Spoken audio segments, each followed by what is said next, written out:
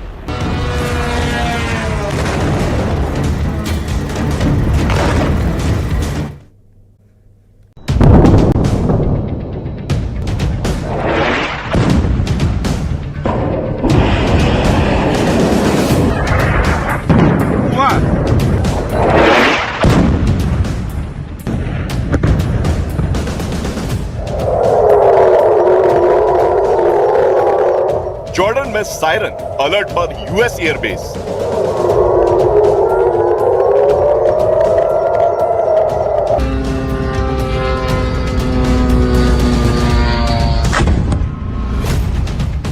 Kuwait में अमेरिकी base पर मिसाइल हमला।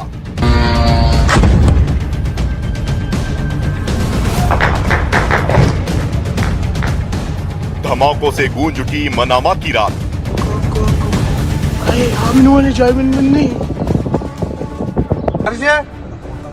इजराइल और ईरान की जंग में मिडिल ईस्ट का नक्शा बदल रहा है। ईरान वर्सेस इजराइल की लड़ाई अब सिर्फ 2 देशों तक सीमित नहीं रही। जॉर्डन, कुवैत,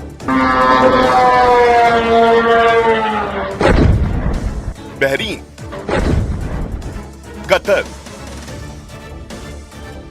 सऊदी और लेबनान तक युद्ध की आग फैल गई और खाड़ी में बन गया नया वॉर फ्रंट।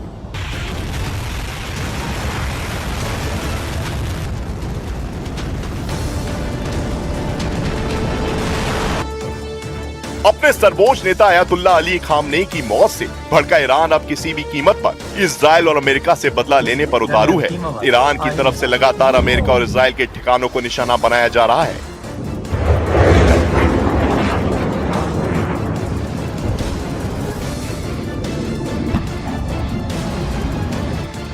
जॉर्डन और कुवैत में अमेरिका के सैन्य ठिकानों पर ईरान ने जोरदार हमले किए, तो वहीं इजराइल के तेल अवीव में केमिकल फैक्ट्री को भी निशाना बनाया।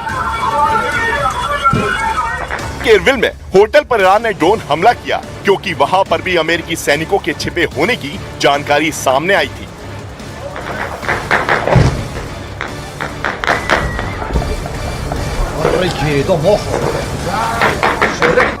तो वहीं बहरीन में युवाओं और अल खलीफा शासन बलों के बीच झड़प की खबरें भी सामने आई। ईरान समर्थित गुटों का संदेश साफ है, अब जंग सिर्फ सीमाओं पर नहीं लड़ी जाएगी, जहां जहां अमेरिका मौजूद है उन सभी जगहों को निशाना बनाया जाएगा। इस बीच कुवैत ने 178 बैलिस्टिक मिसाइल और 384 ड्रोन इंटरसेप्ट करने का दावा किया है। यूएई ने 169 मिसाइलें हवा में ही मार गिराई। बहरीन ने 70 मिसाइल और 76 ड्रोन रोके। कतर ने 98 बैलिस्टिक मिसाइल, 24 ड्रोन और 2 Su-24 लड़ाकू विमान गिराने का दावा किया। ईरान जिस तेजी से अमेरिका और इजराइल के सैन्य ठिकानों को निशाना बना रहा है, अमेरिका और इजराइल ने भी ईरान को उसी अंदाज में जवाब देने की तैयारी की है।